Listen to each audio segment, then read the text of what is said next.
সব আয়না সত্য দেখায় না। কিছু আয়না বন্দি করে রাখে স্মৃতি, প্রতিশোধ, আর কারো কারো আত্মা। আজকের গল্পটা এক তরুণী আর এক পুরনো আয়নাকে ঘিরে। সাবধান, কারণ এই গল্পটা শেষ নাও হতে পারে শুধু কথার মধ্যে। ব্যাগ কাঁধে নিয়ে মেয়েটি একটা নতুন শহরে এসে নামছে, বাস স্ট্যান্ড বা রেল স্টেশন। ন্যারেটর: তরুণীটির নাম ছিল সায়নী। সদ্য কলেজ শেষ করে সে একটি নতুন চাকরি পেয়েছিল উত্তরবঙ্গের ছোট্ট এক শহরে। শহর ছোট হলেও রুম ভাড়া, খাবার, পরিবেশ, সব কিছু বেশ সহজ সরল। সায়নী একটি পুরনো, একতলা বাড়ির একতলা ঘর ভাড়া নেয়, যেটা শহরের প্রান্তে, একটু নির্জন, কিন্তু শান্ত। বাজারে পুরনো জিনিসের দোকান। সায়নী ঘুরে বেড়াচ্ছে, হঠাৎ চোখে পড়ে একটি বড়, খোদাই করা ফ্রেমের আয়না। একদিন ছুটির দিনে সায়নী শহরের পুরনো বাজারে ঘুরছিল। হঠাৎ একটা প্রাচীন জিনিসের দোকানে তার চোখে পড়ে একটা বড়, খোদাই করা কাঠের ফ্রেমের আয়না। দোকানদার সাবধান করে বলেছিল, এই আয়নাটা নিলে রাতে ঢেকে রাখতে হবে, বিশেষ করে একা থাকলে। সায়নী হেসে উড়িয়ে দেয় সেই কথা। সে ভাবে, ভূত, প্রেত এগুলো কেবল গল্পেই থাকে। সে কিনে ফেলে আয়নাটি, মাত্র ৫০০ টাকায়। রাতে ঘুমোতে যাওয়ার আগে আয়নার সামনে দাঁড়িয়ে সায়নী চুল আঁচড়াচ্ছে। হঠাৎ কিছু অস্বাভাবিক পরিবর্তন। প্রথম রাতেই অদ্ভুত কিছু ঘটে। রাত ১২টা বাজে। সায়নী ঘুমোতে যাওয়ার আগে আয়নার সামনে দাঁড়ায়। চুল আঁচড়াচ্ছে।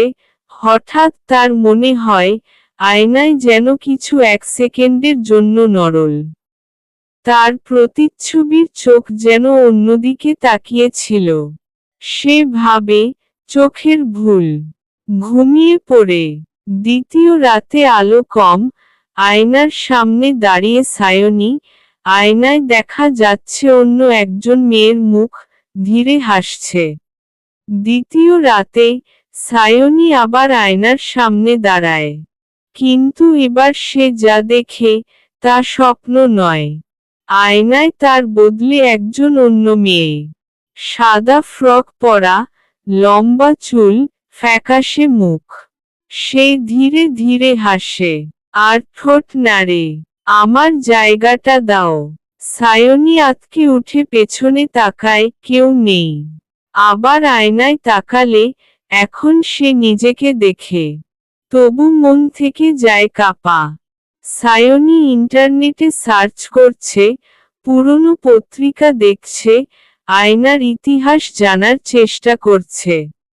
পরদিন সকালে সায়নী সিদ্ধান্ত নেয়, সে খুঁজে বের করবে এই আয়নার ইতিহাস। সে যায় পুরনো গ্রন্থাগারে। বই ঘাঁটতে ঘাঁটতে একটা নিউজ ক্লিপিংসে তার চোখ আটকে যায়। ১৯৮৭ সালে এই শহরে এক কিশোরী আত্মহত্যা করে তার ঘরের আয়নার সামনে দাঁড়িয়ে। তার নাম ছিল রিমা সেন। মৃত্যুর আগে সে বলেছিল, আমি আর আয়নায় নিজেকে দেখতে পাচ্ছি না। কেউ আমার জায়গা নিয়ে নিচ্ছে। আরও পরে জানা যায়, রিমার মৃত্যুর পর সেই আয়নাটি বিক্রি হয়ে যায়, এবং যারাই সেটি ব্যবহার করেছে, তাদের নানা অদ্ভুত অভিজ্ঞতা হয়েছে। শেষ মালিকের মৃত্যু হয়, আয়নার সামনেই দাঁড়িয়ে আত্মহত্যা করে। ভিজুয়াল: সায়নী সাহস করে আয়নার পেছনের কাঠ খুঁটে খুঁটে কিছু একটা বের করছে। সায়নী এবার আয়নাটা ভালোভাবে পরীক্ষা করে। আয়নার পিছনে একটা শিল মারা কাঠের খোপ চোখে পড়ে। সে সেটা খুলে দেখে, একটা ছোট্ট ডায়েরি, আর পুরনো সাদা ফ্রকের টুকরো কাপড়। ডায়েরিতে লেখা ছিল রিমার হাতের লেখা, আয়নায় আমি আটকে যাচ্ছি। কেউ আমার শরীর নিতে চায়। সায়নীর বুকটা ঠেলে উঠে আসে। রিমা এখনো বন্দি আয়নার ভেতর।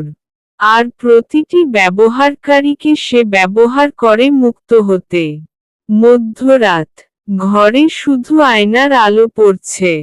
সায়নী ঘুমিয়ে আছে। হঠাৎ আওয়াজ। সে উঠে দেখে আয়নার মেয়েটি এবার তার মতোই দেখতে। রাত 12:30। সায়নী ঘুমিয়েছিল। হঠাৎ এক ঠান্ডা হাওয়ার ঝাপটা তার ঘুম ভাঙায়। সে দেখে আয়নায় আবার সেই মেয়ে। কিন্তু এবার মুখটা একেবারে তার মতো। সায়নী দৌড়ে আয়নার কাছে যায়। তুমি কে? কি চাও আমার থেকে? মেয়েটি বলে। তুমি আমার শরীর এনেছ, এবার আমি মুক্ত হব, আর তুমি থাকবে আমার জায়গায়, চিরদিনের জন্য। সায়নী চিৎকার করে, কিন্তু সে নিজেই দেখতে পায়, তার হাত, মুখ, শরীর ধীরে ধীরে হালকা হয়ে যাচ্ছে। আর আয়নায় সেই মেয়েটি ধীরে ধীরে বাস্তবে রূপ নিচ্ছে। পুরনো দোকান, দোকানদার সেই একই আয়নাটা আবার নতুন করে পরিষ্কার করে সাজাচ্ছে। বাইরে একজন নতুন মেয়ে দাঁড়িয়ে, আগ্রহ নিয়ে তাকিয়ে আছে। পরদিন সকাল। সায়নীর ঘর খালি। তার জিনিসপত্র ছড়ানো। কিন্তু তাকে খুঁজে পাওয়া যায় না। আর সেই পুরনো দোকানে, সেই আয়নাটা আবার সাজিয়ে রাখা হয়েছে। দোকানদার বলে, ভালো জিনিস, অল্প টাকায়। শুধু একটাই শর্ত, রাত 12টার পর ঢেকে রাখবেন। আর এক নতুন মেয়ে ধীরে ধীরে আয়নার দিকে এগিয়ে যায়। সব আয়না কেবল প্রতিবিম্ব দেখায় না, কিছু আয়না দখল করে জীবন। আপনি কি করবেন, যদি আপনার প্রতিচ্ছবিটা বলে, আমার জায়গাটা দাও? তাহলে আয়নার দিকে ভালো করে তাকিয়ে দেখুন, কে দেখতে পাচ্ছেন আপনি? মোমবাতি লিখেছেন ও আবহ সঙ্গীত। আপনার ইউটিউব চ্যানেল নাম পুষ্পিন। আরও এমন হরর গল্প পেতে সাবস্ক্রাইব করুন।